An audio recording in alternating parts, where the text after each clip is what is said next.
Hola, ¿qué tal? Muy buenas tardes. Bienvenidos sean ustedes a este su canal de entrevista académica. Hoy, hoy contamos con la presencia del maestro Félix Sánchez Mercado. El maestro Félix Sánchez Mercado es licenciado en Derecho por la Universidad Autónoma Metropolitana, egresado con especialidad en Ciencias Penales y Criminológicas. Es maestro en Procuración de Justicia del Instituto de Formación Profesional de la Fiscalía General de Justicia de la Ciudad de México y el Instituto de Investigaciones Jurídicas de la Universidad Nacional Autónoma de México, titulado con alto nivel académico. También cuenta con un diplomado en investigación ministerial del Instituto de Formación Profesional de la Procuraduría General de Justicia de la Ciudad de México. Es servidor público de la Fiscalía General de Justicia de la Ciudad de México. Actualmente se desempeña como agente del Ministerio Público. También es docente certificado por el examen de la Secretaría Técnica del Consejo de Coordinación para la Implementación del Sistema de Justicia Penal, CETEC. También profesor del Instituto Internacional de Derecho y el Estado, en donde ha impartido las cátedras del Sistema Jurídico Penal en México y Ministerio Público, Juez de Control y Acción Penal. También es formador de formadores en técnica básica para el litigio oral penal por United States Agency International Development of Ava Rowley, México. Maestro Sánchez Mercado, bienvenido sea usted a este su canal de entrevista académica. De antemano, agradecemos la invitación y su aceptación a esta entrevista. Nos sentimos muy honrados, en verdad, de su presencia en este canal y seguro será de mucha utilidad por los temas que tocaremos. Pero antes de iniciar con el tema, me gustaría, si usted es tan amable, por favor, de darnos una pequeña semblanza profesional de usted y pues para que nuestro auditorio lo conozca. Buenas tardes, maestro, adelante. Gracias, buenas tardes. Le agradezco la invitación a este programa para el efecto de que podamos aportar un poquito de lo que aprendemos en la práctica profesional, que es muy importante que lo demos a conocer y que no nos guardemos el conocimiento. Como ya lo mencionaba, pues soy agente del Ministerio Público, estoy en la Fiscalía para Delitos Ambientales y en materia de protección urbana. También en el ámbito jurídico, pues en la cuestión de las organizaciones, pues también he tenido actividad. Soy actualmente vicepresidente de la Ilustre Sociedad de Jurisconsultos de México, que es a nivel nacional, y yo soy el vicepresidente aquí en la Ciudad de México. He incluso tomado diversos cursos que no quisiera detenerme en eso, sino simplemente también he escrito por ahí algunos artículos. Uno de ellos precisamente en el número 10 de la revista que en su momento emitía la CETEC respecto a la profesionalización de los operadores jurídicos y como una obligación de un moderno Estado de Derecho. En ese sentido, pues esa es una parte de lo que he realizado yo. Maestro Sánchez Mercado, pues gracias, la verdad es que no siempre contamos con una persona de la envergadura de usted. La verdad es que nos sentimos muy contentos, vuelvo a insistir, y déjeme decirle, el tema que se escogió para esta ocasión es la teoría del caso como herramienta de litigio en el sistema penal acusatorio. Antes de eso, me gustaría primero preguntarle cuál es su actividad preponderante y qué tipo de delitos llegan a su fiscalía.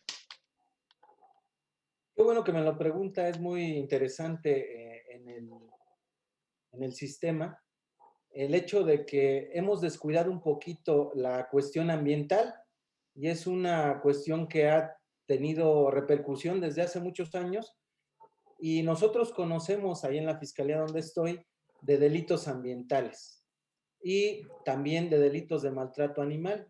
Y por otro lado también tenemos la investigación de delitos de despojo.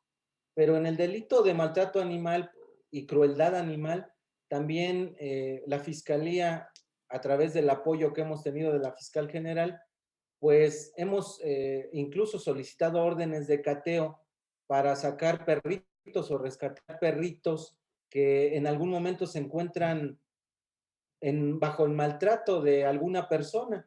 Y en ese sentido, pues hemos tenido resultados muy favorables porque los jueces de control se han sensibilizado de este tipo de delitos y nos han otorgado las órdenes de cateo.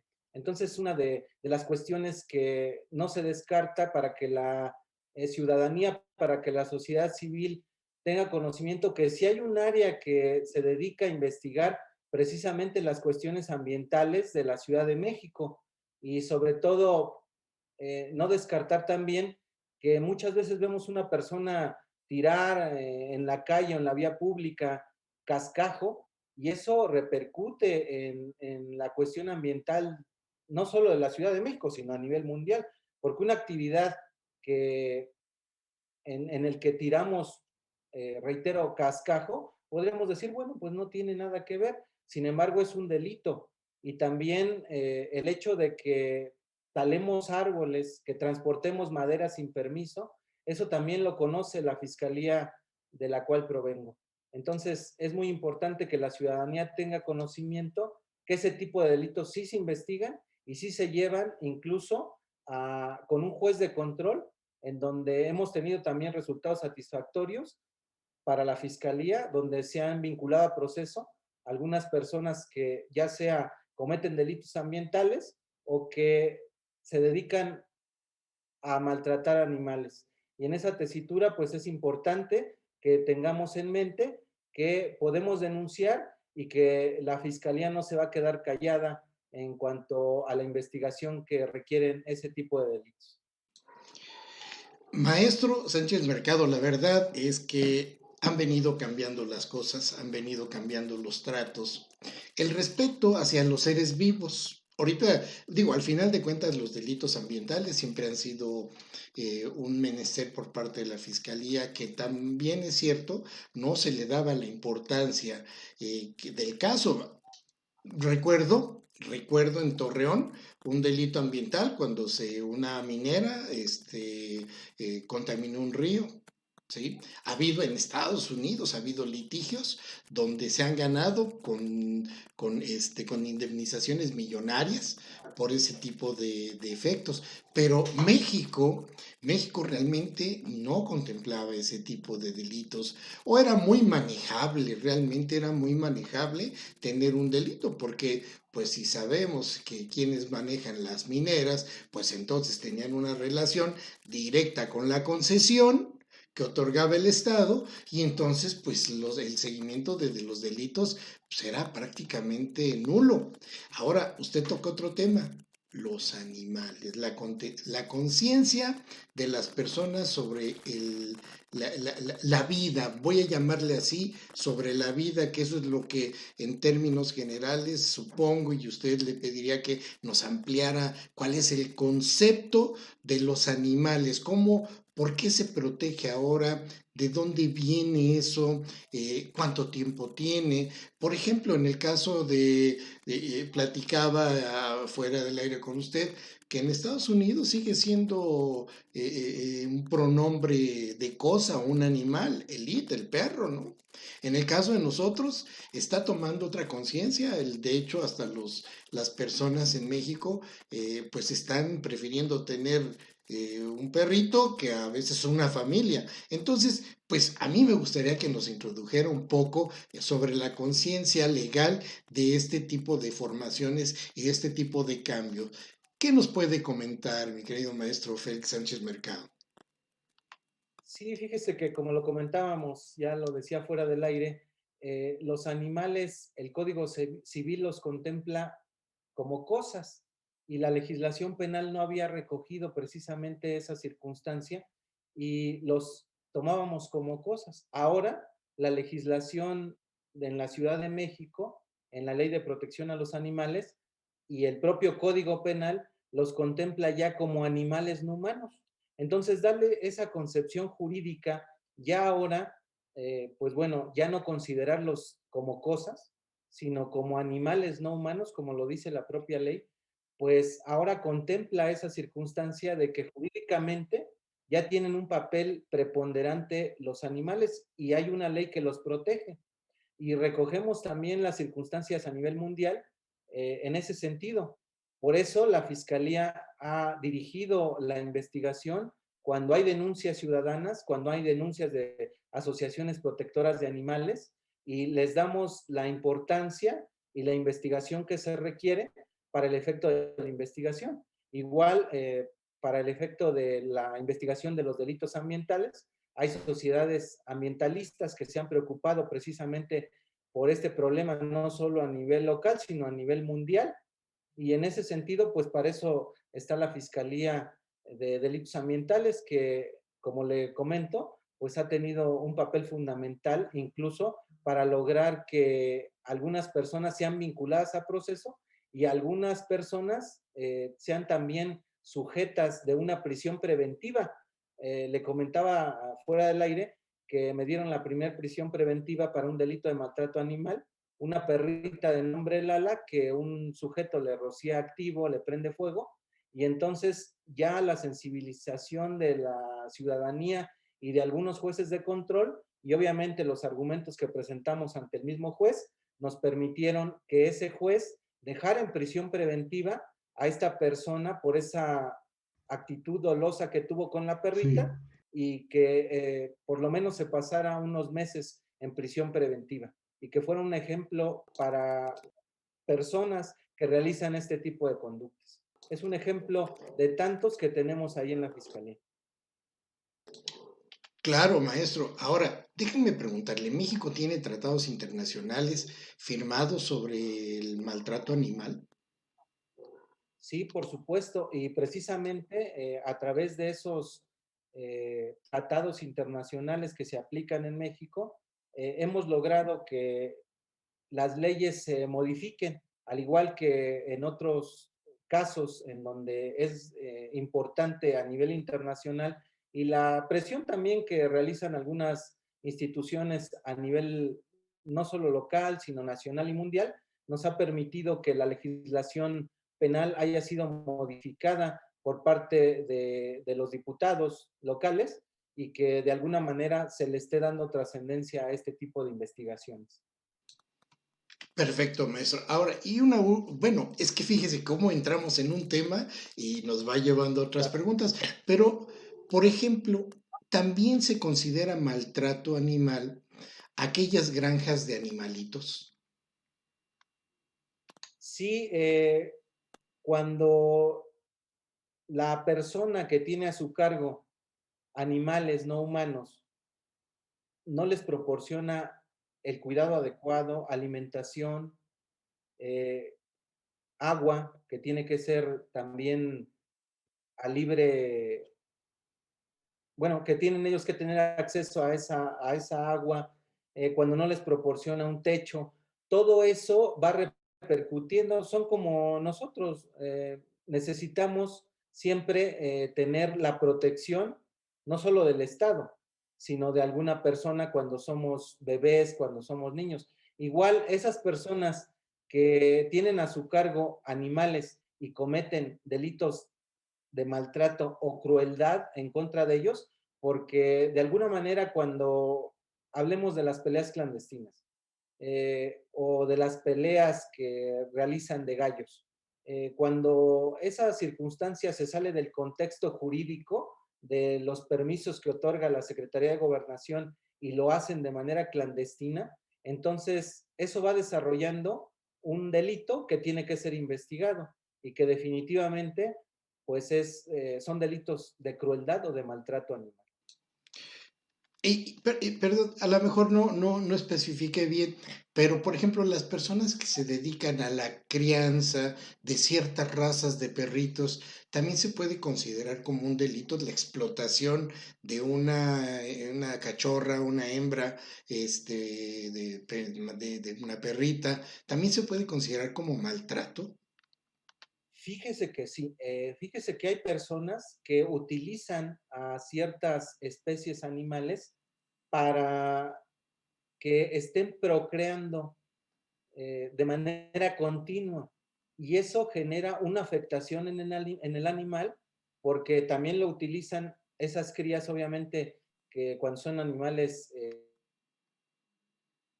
cuando son animales de alto valor económico, pues les conviene estar, que estén ellos procreando, pero eso les ocasiona un problema a nivel de salud a los animales, y eso también puede considerarse como un delito de maltrato o crueldad en contra de animales no humanos. Y eso es también lo que investiga la Fiscalía para Delitos Ambientales. Sí, en Eh, efecto, puede sa- ser considerada como una condición para la investigación de ese tipo de conductas que conllevarían a una violación a la norma penal. ¿Sanciona también la compraventa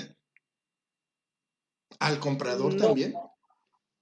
no, o sea, en el caso concreto tendría que ser una circunstancia que precisamente estuviera contenida en la norma, pero la compraventa de animales cuando se da entre particulares, mientras no haya una cuestión de crueldad o maltrato, no tiene la norma aplicación en esa circunstancia.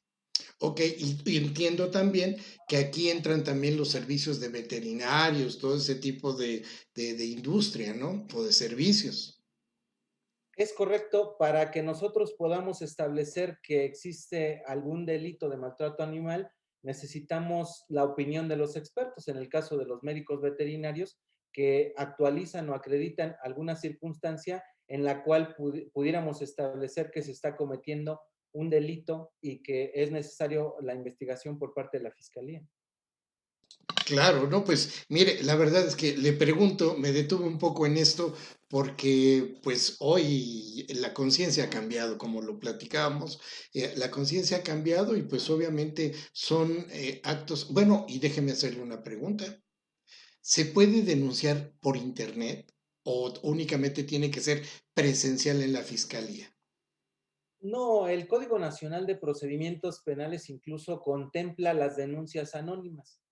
Es un poquito más difícil la investigación, pero si tenemos la posibilidad de tener acceso a servicios de Internet, podríamos hacer la denuncia de manera anónima. En la página de la Fiscalía General de Justicia de la Ciudad de México hay un rubro que nos permite hacer una denuncia anónima y en la misma incluso nos permite que podamos aportarle a la Fiscalía en el formato que está señalado en la misma página, fotografías, videos, incluso los datos que permitan ubicar a la persona que está cometiendo el delito. Entonces, es uno de los servicios que presta la Fiscalía en el sentido de que se presente una denuncia anónima, nos arroja un folio con el cual le podemos dar seguimiento.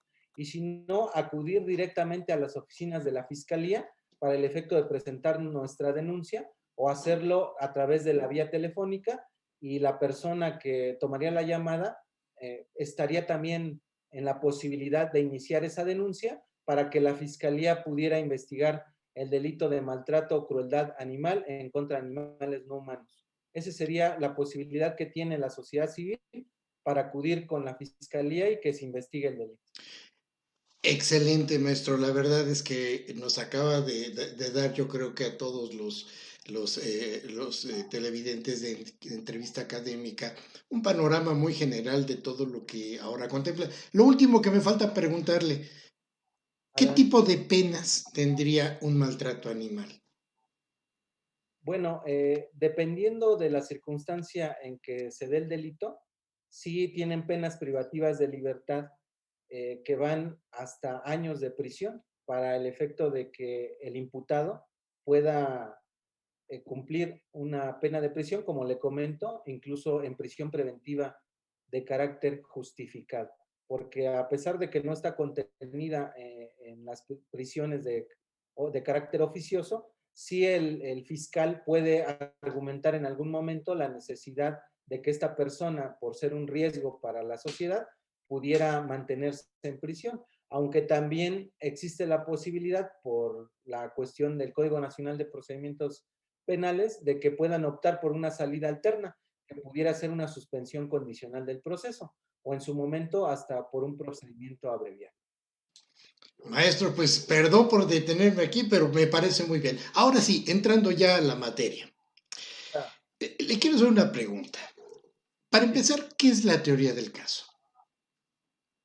Bueno, la teoría del caso es una herramienta, como lo he señalado ya al principio, que le permite al operador jurídico establecer una teoría del caso que va a llevar ante un juzgado de control para el efecto de que pueda sustentar en cualquiera de las etapas del procedimiento alguna petición al juzgado.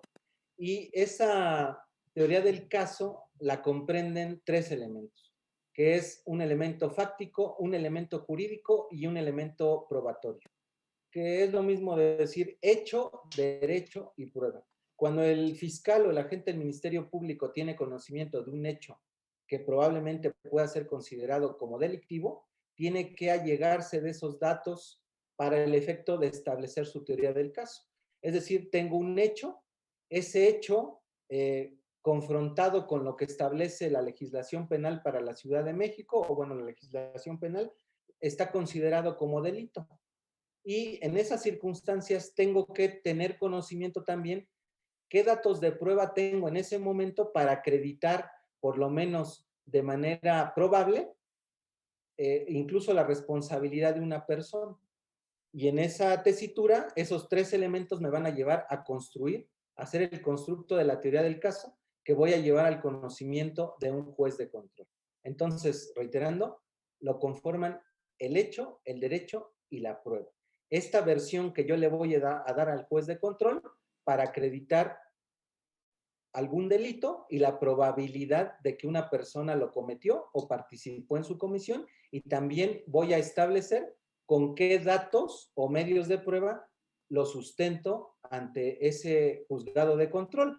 Muchas personas, perdón por extenderme en la respuesta, pero muchas personas consideran que la teoría del caso solo se desarrolla en el juicio oral, y yo considero, y la circunstancia que yo he planteado también de manera académica, la teoría del caso se construye desde la investigación desformalizada o desde la investigación inicial que señala el Código Nacional de Procedimientos Penales, se depura en la audiencia intermedia y obviamente tiene su desarrollo en el juicio oral, pero yo la puedo plantear y manejar desde el inicio de la investigación y obviamente desarrollar en el juicio oral.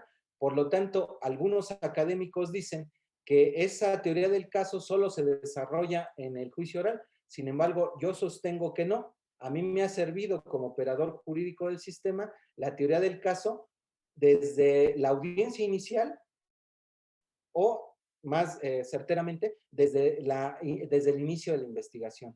Nosotros nos coordinamos con el agente del Ministerio Público que está iniciando la carpeta para verificar e iniciar la teoría del caso con esos tres elementos que ya indiqué, y posteriormente cuando uno va a una audiencia inicial, ya sea con detenido o sin detenido, es una herramienta fundamental que me va a permitir establecer los argumentos, ya sea para un control de detención, para una formulación de imputación o para una solicitud de vinculación a proceso. Y sobre todo, me va a permitir a mí desarrollar esta teoría del caso al momento que voy al juicio oral, porque incluso a mí me ha permitido, eh, en esa estructura de la teoría del caso, poderme pronunciar respecto a mis interrogatorios o mis contrainterrogatorios. No confundir, porque muchos dicen, es que muchos piensan que la teoría del caso son los alegatos de apertura. No, los alegatos de apertura los construye el operador jurídico, pero sustentados en los tres elementos que ya señalé de la teoría del caso. Es decir, si yo manejo mi teoría del caso de un determinado asunto, pues me va a permitir a mí desarrollar mis argumentos en todas las fases del procedimiento, pero reiterando, me va a permitir realizar mis argumentos al momento de estar en un juicio oral y plantear mis alegatos de apertura o de clausura. No confundir de que la teoría del caso son los alegatos, porque eso se construyen de manera verbal cuando yo acudo al tribunal de enjuiciamiento. en ese sentido, para mí, me ha permitido desarrollar mi trabajo de tal manera que la teoría del caso es un elemento fundamental para poder acudir con los jueces de control o para iniciar mi investigación. Y a partir de ahí, es necesario que yo conozca cómo se estructura la teoría del caso, cómo se desarrolla la teoría del caso, para que yo pueda simplificar mi trabajo.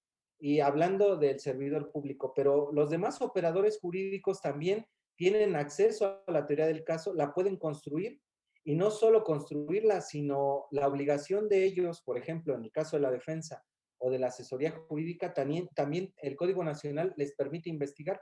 Entonces, la teoría del caso de la Fiscalía puede destruirse con una teoría del caso que construya la defensa, ya sea público o privada, o el asesor jurídico público o privado. Es decir, ellos pueden realizar su propia carpeta de investigación, investigar paralelamente a la investigación que tiene la gente del Ministerio Público y llevarle al juez de control la carpeta de investigación que ellos mismos construyeron, obviamente con ese principio de contradicción que establece el Código Nacional de Procedimientos Penales en el artículo 6. ¿Y cómo se salva esta circunstancia? Bueno, pues corriéndole traslado, en el caso al Ministerio Público y a la contraparte, que pudiera ser en el caso de la defensa, a la asesoría jurídica. En el caso de la asesoría jurídica, le puede correr traslado al Ministerio Público y a la defensa pública, y de esa manera va a construir él su propia teoría del caso. En este momento podríamos establecer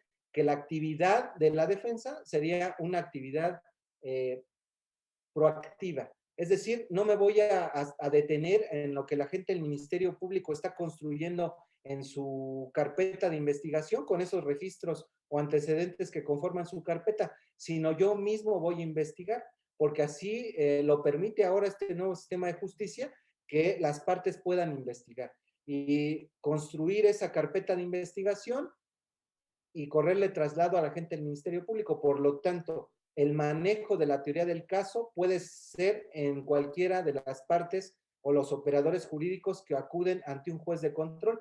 La sorpresa es que sí hay abogados, defensores públicos, incluso privados, que realizan su carpeta y que van y corren traslado al Ministerio Público y que de ahí construyen su propia teoría del caso, que no siempre coincide con la de la gente del Ministerio Público. Entonces, es una obligación, por así decirlo, del operador jurídico conocer cómo construir esta teoría del caso para, en su momento, poder contrarrestar alguna teoría del caso que tenga la Fiscalía. Entonces, por lo tanto, la teoría del caso no es únicamente de la gente del Ministerio Público, ni las defensas públicas o privadas tienen que sujetarse a lo que la gente del Ministerio Público construyó y les está manifestando, sino pueden hacer su propia investigación, acudir ante la gente del Ministerio Público, correrle traslado y posteriormente, en el argumento que vayan a hacer en cualquiera de las etapas del procedimiento penal, sustentar su teoría del caso. Entonces, no es una circunstancia que únicamente se constriña a la gente del Ministerio Público. Por eso yo invitaría a las defensas, a los asesores jurídicos, que si no están de acuerdo con el agente del Ministerio Público, pues también pueden investigar. Me van a decir, bueno, es que tengo muchos asuntos o tengo mucho trabajo y no me va a permitir realizar mi propia investigación. Sin embargo, sí lo establece el Código Nacional de Procedimientos Penales para sustentar nuestra propia teoría del caso con esos tres elementos fácticos, jurídicos y probatorios que me puedo allegar yo como defensa y que puedo hacer mi propia carpeta de investigación, porque muchos abogados creen que la investigación le corresponde actualmente a la gente del Ministerio Público y que yo tengo que acudir con él. Y por eso se presentan las quejas ante los jueces de control, porque la gente del Ministerio Público les responde, bueno, tú también puedes hacer investigaciones. ¿Por qué no vas y recabas esa entrevista? Y si tienes problemas con recabar la entrevista, bueno, pues ve con el juez de control y que el juez de control le exija a la persona que te permita realizarle la entrevista. Por lo tanto, no veo ningún problema en que las defensas puedan realizar su propia teoría del caso, allegándose de esos tres elementos que ya comentamos respecto a una circunstancia del hecho. A lo mejor el hecho el agente del Ministerio Público, al allegarse de esos datos de prueba de las entrevistas de policías o de testigos, no es la verdad. Y yo descubro en mi investigación que el hecho varía del hecho que está conociendo el agente del Ministerio Público en su carpeta de investigación y que también por esa circunstancia, con esos datos de prueba, con esas entrevistas que yo realicé, pues obviamente se determina que no es una conducta que a lo mejor pudiera ser delictuosa, pero lo más, una circunstancia que pudiera sostenerse es que la persona que está sujeta a un procedimiento o a una investigación no lo cometió o no participó en su comisión y eso lo voy a integrar a una carpeta de investigación y le voy a correr traslado a la gente del Ministerio Público. Eso es lo que algunas personas o algunos operadores jurídicos no conocen y se queda nada más únicamente con la investigación que realice la gente del Ministerio Público, pero deben de ser una defensa activa, es aquella que se allega de esos elementos o datos de prueba.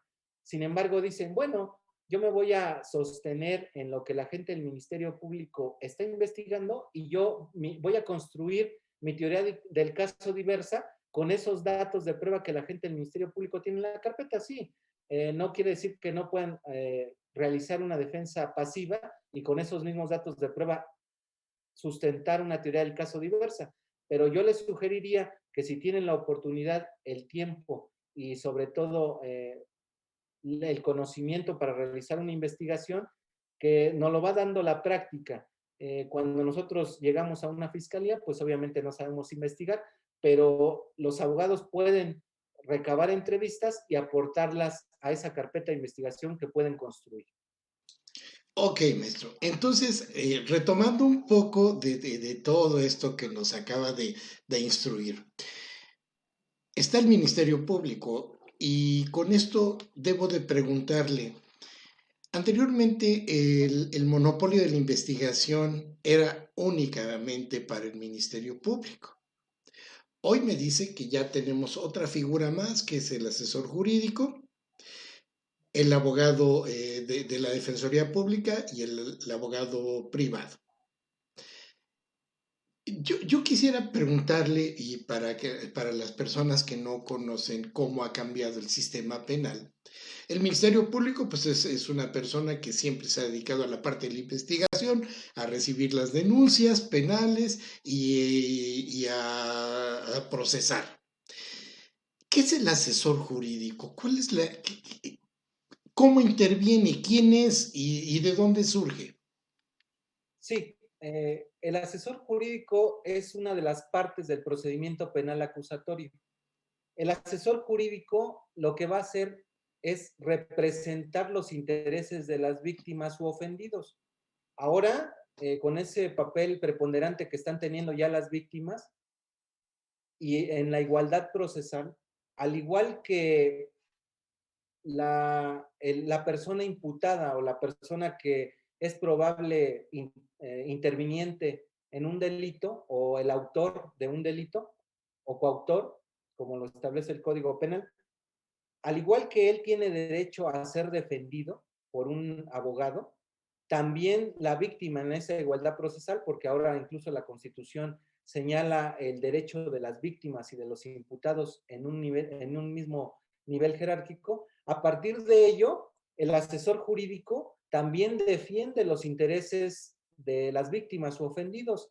Y el papel es precisamente en esa posición que tiene de aportar también datos de prueba a la investigación que sustenten su teoría del caso. Van también, como lo establece el Código Nacional, por una reparación del daño. Hay delitos que establecen una reparación del daño y por lo tanto la obligación de ese asesor jurídico, aparte de aportar datos para que el Ministerio Público tenga la posibilidad desde la audiencia inicial de presentar alguna solicitud ante un juez de control para audiencia inicial, con o sin detenido, también tiene la oportunidad de realizar su propia investigación y acreditarle a la gente del Ministerio Público o él mismo ante un juez de control el monto de la reparación del daño por ese delito que se le causó a su representado.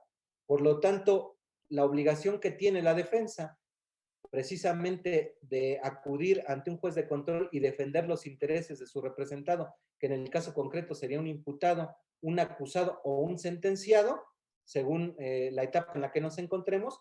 También la asesoría jurídica, que puede ser pública también, o una asesoría jurídica privada, tiene la obligación constitucional y procesal de aportar todos esos datos de prueba para que la gente del Ministerio Público en su momento ejercite la acción penal a una persona y el juez de control también tenga estos elementos para dictar una determinación. Pero hablando de, ya que no, el monopolio ya no es exclusivo de la gente del Ministerio Público, el Código Nacional también establece la posibilidad de que una persona, un particular, pueda iniciar una investigación e incluso concluirla en ciertos delitos y hacer una acusación penal privada o una acusación penal por un particular. Eso ya lo permite la ley en ciertos delitos y eso es lo que los abogados deben de conocer también para el efecto de que no consideren que la gente del Ministerio Público como antaño tenía el monopolio del ejercicio de la acción penal. Ahora ya el particular lo puede hacer y bueno, ese sería tema de otro programa, pero sí el particular puede presentar acusaciones privadas.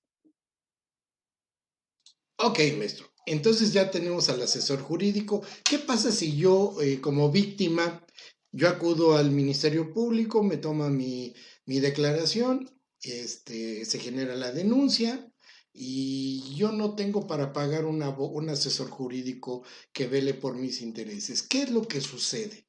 ¿Qué es lo que va a pasar en el caso de que esto llegue ya a un juez de control o con detenido, sin detenido? ¿Qué sucede, maestro? El fiscal o el agente del Ministerio Público tiene la obligación constitucional de tutelar los derechos tanto del imputado, de la persona que cometió un delito, y también de las víctimas, porque reitero, sus derechos están en el mismo nivel constitucional. Entonces, si yo acudo ante un agente del Ministerio Público, el agente del Ministerio Público, si se percata que no llevo algún asesor jurídico, de oficio, tiene la obligación de designarme un asesor jurídico público que lo paga el Estado, al igual que las defensas públicas, y que no le va a costar ni una erogación a él y que lo va a tener que asesorar con la misma profesionalización que haría un asesor jurídico particular. Si yo tengo los recursos para pagar un asesor jurídico particular, bueno, pues lo voy a nombrar ante la gente del Ministerio Público. Si no, en el caso de la pregunta, el Ministerio Público tiene la obligación de solicitar la asesoría precisamente de un profesional que está en la, también que pertenece a la propia fiscalía, que es un asesor jurídico. En otras entidades pertenecen a otras instancias públicas, pero en el caso, el asesor jurídico, el agente del Ministerio Público le va a llamar. Hay asesores jurídicos que están adscritos a ciertas fiscalías y si no lo hay, va a tener la obligación de designarle uno en la asesoría jurídica pública, tienen que designarle un asesor jurídico que lo acompañe durante su denuncia o ante una audiencia, ante un juez de control o llegado el caso a un tribunal de enjuiciamiento y lo va a tener que estar acompañando en todo ese procedimiento que él va a iniciar o a continuar hasta su conclusión, incluso hasta el momento de que hay una sentencia ejecutoriada y que precisamente tenga que velar por los intereses de su representado para acreditar lo referente a la reparación del daño. Pero siempre va a tener que estar asistido de un asesor jurídico, al igual que el imputado o sentenciado tiene que estar asistido de una defensa, ya sea pública, si es que no tiene para sustentar o solventar los gastos de una defensa privada. Entonces, en los mismos derechos va a estar la víctima y va a estar también la persona imputada. Maestro, me surge una pregunta más sobre el asesor jurídico. Nos decía usted que el asesor jurídico, también el Ministerio Público, ya pueden recabar declaraciones o entrevistas. Esto se parece mucho al sistema acusatorio, bueno, al sistema anglosajón de justicia penal, donde los abogados toman de entrevistas, allá, bueno, allá le llaman declaraciones firmadas, y aquí va a ser entrevistas. Esas entrevistas tienen que después formar parte de la teoría del caso ya dentro del juicio o con el juez de control, o únicamente se presentan con el Ministerio Público, o en qué momento nos sirven. Sí, bueno, dependiendo la etapa en la que nos encontremos, por ejemplo, si estamos en la etapa desformalizada o la investigación inicial que establece el Código Nacional de Procedimientos Penales, tanto el imputado, pero hablando ya del asesor jurídico, pueden recabar entrevistas sin necesidad de tener el apoyo de la gente del Ministerio Público. Yo puedo ir y a través de la investigación que yo realice de manera privada, puedo allegarme de esos datos de prueba y puedo, porque el Código Nacional de Procedimientos Penales establece formalidades, pero para el agente del Ministerio Público, que es un órgano que depende del Estado. Pero yo, como asesor jurídico, puedo ir y recabar una entrevista de manera desformalizada, porque la carpeta de investigación incluso no tiene que llevar formalidades como en el sistema inquisitorio o el sistema tradicional, que sí nos exigía ciertas formalidades. No.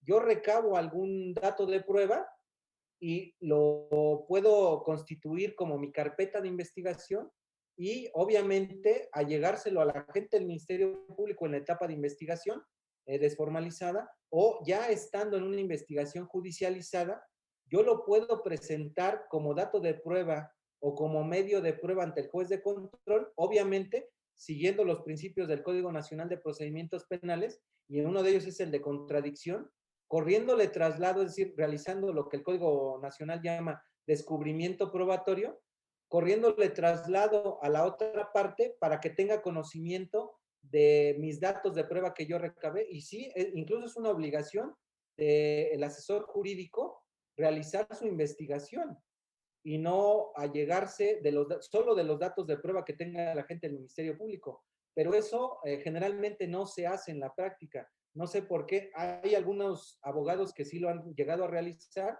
y uno se entera porque le corren traslado de esos datos de prueba que ya recabó. Y hay abogados que incluso son más cuidadosos, digamos, en donde hacen una carpeta de investigación como la que tiene la Fiscalía y le ponen todos sus datos y quién es el ofendido y quién es el denunciante y su carátula y todo va dirigido precisamente a que con esa carpeta le puedan correr traslado a la contraparte y puedan sustentar de manera sólida esa teoría del caso. Si no están de acuerdo con la teoría del caso que tiene la Fiscalía o con una probable teoría del caso que pueda descubrir en su momento la defensa pública o privada, ellos con esos datos que ya recabaron pueden acudir en la etapa en la que se encuentren a sustentar la teoría del caso que para ellos se encuentre acreditada.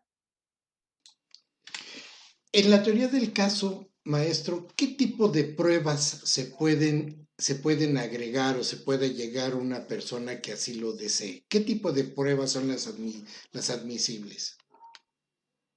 Las pruebas son como en el sistema tradicional. Mientras no vayan en contra de la moral, de las buenas costumbres, se pueden allegar. Hay una posibilidad o una apertura de que todos los datos de prueba que puedan allegarse a la carpeta de investigación se puedan aportar.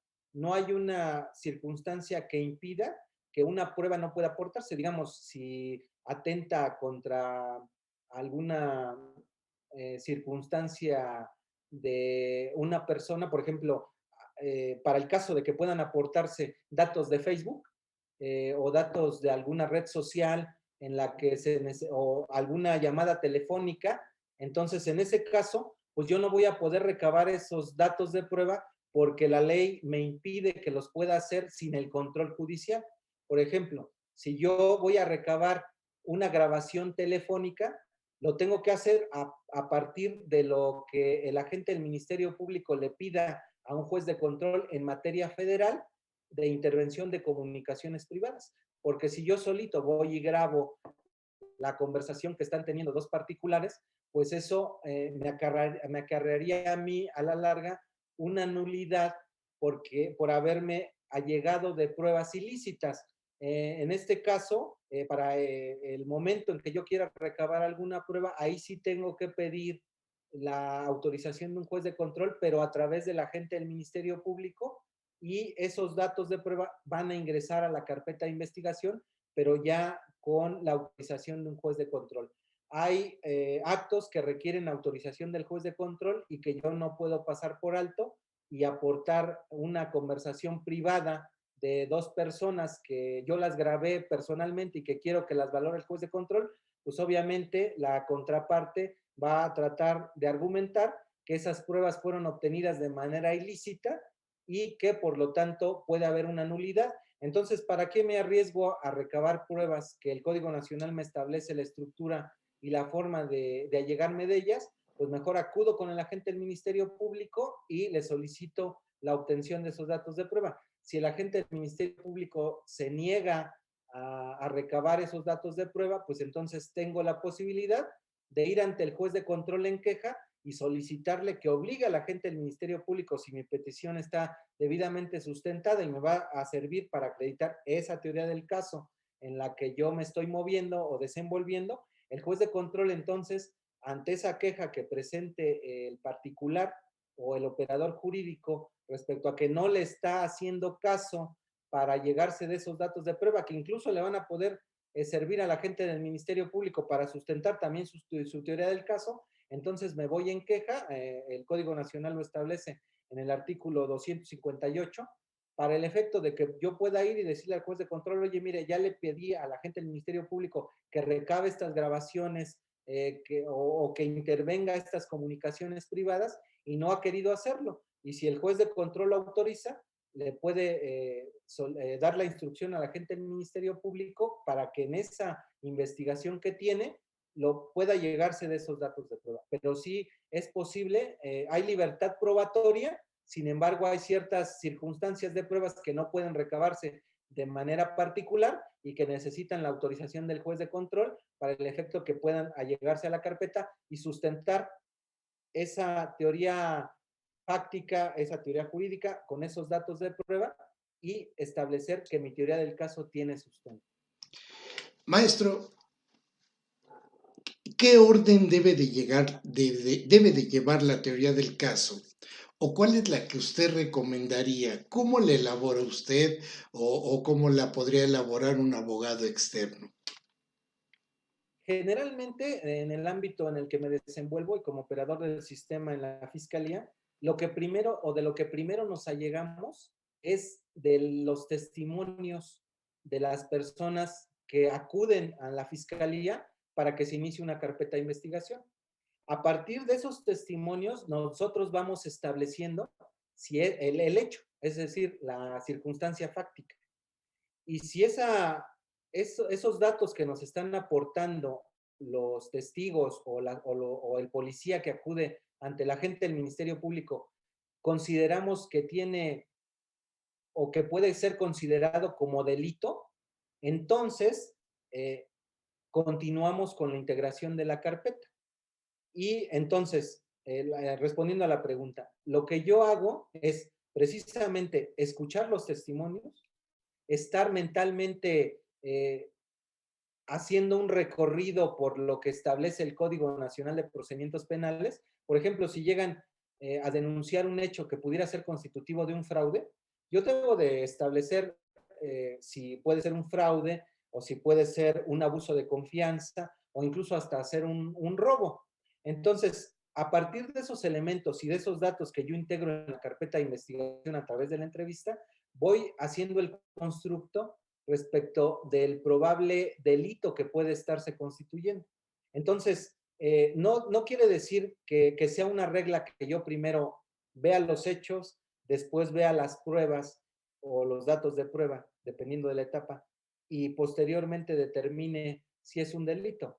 O primero analizo lo que me están aportando si es un delito y después le tomo las entrevistas para constituir registros de la carpeta de investigación. Ya si yo llego como defensa, como asesor jurídico, ya con la carpeta integrada por parte de la gente del Ministerio Público, entonces lo que voy a hacer es elaborar mi teoría del caso a través de esa carpeta de investigación. Primero voy a construir mi hecho y voy a ver si ese hecho, con los datos de prueba que están en la carpeta, constituyen un delito. Pero no quiere decir que la regla fundamental es primero empezar por el derecho, después empezar por los datos de prueba y al final construir el hecho. No, o sea, depende del operador jurídico y de la manera en que pretenda construir su teoría del caso, cómo se allegue de esos datos. Yo lo que hago precisamente es, por ejemplo, si ya me llega la carpeta para una formulación de imputación, primero verifico que esos datos que aportaron los testigos sean constitutivos de un hecho y yo lo creo. Yo lo voy construyendo, le voy dando forma, porque las entrevistas de los testigos o de los policías, sumado a los elementos técnicos que tenga, por ejemplo, un dictamen en materia de balística, un dictamen en materia de cerrajería, todo eso lo tengo que ir construyendo de tal forma en que identifique mi hecho. Si yo ya tengo establecido mi hecho, ahora voy a ver si ese hecho es constitutivo de un delito conforme lo establece el Código Nacional. Y voy a establecer esos dos elementos y ahora voy a señalar con qué datos de prueba establezco cada elemento de ese delito, para que cuando yo llegue al juez de control, pues no esté titubeante respecto a que ese hecho que yo ya construí y que lo llevo, digo, yo no lo llevo en la memoria, yo lo tengo que construir en un documento y también tengo que llevar la circunstancia jurídica, porque a pesar de que la práctica nos enseña a poder visualizar los delitos, establecer el tipo penal de que se trata, sí en ocasiones puede pasar el nerviosismo, que se me olvide alguna circunstancia y que yo ya llevo en mi documento. Y también llevo de manera señalada en la carpeta de investigación esos datos de prueba que me van a poder sustentar esa teoría del caso. Entonces señalo la entrevista de fulano, la entrevista de Mengano, el dictamen en materia de balística, el dictamen en materia de cerrajería, por decir algo, ¿no? Y a partir de ahí voy haciendo o construyendo esa teoría del caso, ya que la tengo solidificada, entonces sí acudo al juez de control a solicitar alguna, o a pedirle, a peticionarle alguna circunstancia, porque a mí me ha servido incluso para hacer peticiones de órdenes de aprehensión o de órdenes de cateo. Yo hago mi teoría del caso y en el caso de que no tenga yo alguna persona ya debidamente identificada y que necesite realizar una orden de cateo, que esa requiere de autorización judicial, voy con el juez de control y le planteo mi teoría del caso para solicitarle esa orden de cateo. A partir de que yo hago el convencimiento del juez de que esos tres elementos se encuentran acreditados para peticionar mi orden de cateo o mi orden de aprehensión, el juez de control me va a poder otorgar esa petición que yo le estoy realizando. Entonces, por eso reitero, no es una verdad el hecho de que solo la teoría del caso me sirva en el juicio oral. O sea, a mí me ha servido en el manejo de esa teoría del caso para ir incluso a peticionar órdenes de cateo y órdenes de aprehensión, y el juez de control, a partir de los datos que yo le esté dando, también construye él su teoría del caso. Y dice, sí, en efecto, el agente del Ministerio Público tiene razón en que se acredita un hecho con matices delictuosos y que estos hechos lo acredita con estos datos de prueba que ya me aportó aquí de manera oral y por lo tanto tengo la obligación de otorgarle esa petición ministerial que me está realizando. Y el juez de control también, a partir de lo que yo le estoy aportando de esos tres elementos, también construye su teoría del caso Y también, si va mal la teoría del caso, obviamente, pues la petición va a ser denegada y va a decir, Ministerio Público, no me acreditó ese hecho que tenga matices delictuosos, no me acreditó con esos datos de prueba que usted pueda ir a catear un domicilio. Entonces me va a negar la petición ministerial. Igual en otras circunstancias o en otras etapas del procedimiento, si yo no le acredito con esos tres elementos mi teoría del caso para pedirle, por ejemplo, una vinculación a proceso, pues simple y sencillamente ahí el juez de control no va a vincular a proceso a una persona. Y eso no únicamente depende de la gente del Ministerio Público, sino, como lo reitero, de la investigación que haga, por ejemplo, la defensa pública o la defensa particular. Si los datos que él ya le aportó al juez de control y ya previo al principio de contradicción y le permiten al juez de control tener una teoría del caso que va más acorde a la defensa, pues obviamente va a decir, ¿sabes qué? Quien tiene la razón es quien investigó más, quien tiene mejores datos de prueba, mayores elementos, y por lo tanto yo lo que observo aquí es que a lo mejor no se acreditó esa teoría fáctica, a lo mejor no se acredita esa teoría jurídica, tus datos de prueba no sirven para acreditar lo que me estás pidiendo, y si acreditan la teoría del caso de la defensa, y por lo tanto, pues no voy a acceder a la pretensión que tú estás realizando. Y si accedo a la pretensión de tu contraparte, de tu colitigante, para el efecto de no vincular a proceso o dictar una sentencia absolutoria, porque ya decía, la teoría del caso se construye en esa investigación inicial, después vamos a la audiencia intermedia y ahí yo la voy modificando y la desarrollo, tiene su plenitud, mi teoría del caso, en una audiencia de juicio oral. Pero eso no quiere decir que en otras etapas yo no pueda acreditar mi teoría del caso y realizar el convencimiento del juez de que lo que yo le estoy diciendo sí se acredita en esa carpeta de investigación. Es decir, va en favor de los intereses de las partes no técnicas, que pudiera ser el imputado, que pudiera ser la víctima o el ofendido. Y en ese sentido, ahí se ve que la teoría del caso no es únicamente desarrollada en el juicio oral. Maestro, pues la verdad, yo creo que lo voy a tener que invitar para la continuación de esto, de este programa. De verdad, yo le pido que de una vez vayamos programando, porque nos faltó hablar de muchas cosas. Bueno, la teoría del caso queda pues hasta cierto punto eh, vista, ¿sí? Sobre todo con la forma en que usted la opera, eso es lo más importante. Pero a mí me gustaría hablar también sobre el juez de control y la etapa de audiencias. ¿Qué es el juez de control? ¿Cómo se opera? ¿Cuál es la línea para llegar a él por parte de un asesor jurídico, de un abogado particular, del mismo Ministerio Público? Todos convergen al mismo. Ya usted nos dirá, pero yo le voy a pedir que me reserve un espacio para darle continuación a este programa y transmitirlo la siguiente semana.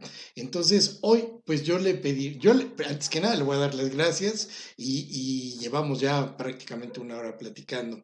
Entonces, ¿algún comentario final sobre la teoría del caso, maestro? Sí, pues en efecto faltaron bastantes elementos que necesita saber el operador jurídico, o no solo el operador, porque muchas veces dicen, yo no opero el sistema acusatorio, pero sí pueden, a través de una consultoría, si van y me consultan algún determinado asunto, yo puedo construir esa teoría del caso y dar una opinión jurídica respecto a lo que está integrando la gente del Ministerio Público.